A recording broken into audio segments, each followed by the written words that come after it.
In the Batken region of southern Kyrgyzstan, the border crossing into the Tajik Vorukh enclave was blocked during a tense standoff between people on both sides.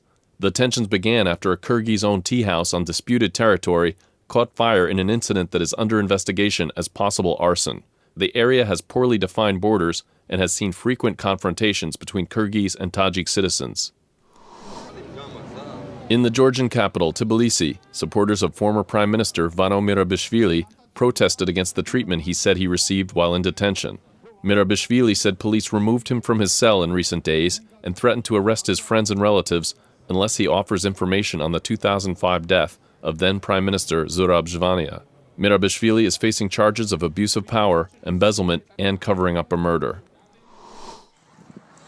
In the Kazakh capital, Astana, residents gathered in front of the Prosecutor General's office to protest what they say are unfair evictions from rented apartments without proper warning. Police detained a number of demonstrators for holding an unauthorized protest. In Moscow, international human rights groups presented their findings about the unrest on Bolotnaya Square in May 2012, which led to criminal charges against dozens of protesters. The rights defenders said that the unrest should not be classified by authorities as, quote, mass riots, and that the clashes were largely provoked by police. Some of the Bolotnaya detainees might be subject to an amnesty just passed by Russian lawmakers. Also in Moscow, residents of the Odintsova district protested for the 16th day in front of the State Duma against what they said was the unjust seizure of their property.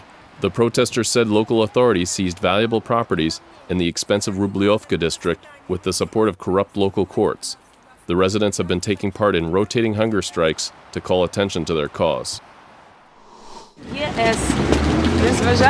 In Kiev, popular singer Ruslana joined pro-European activists at a small demonstration in front of the EU delegation to Ukraine to press for the liberalization of the EU's visa regime.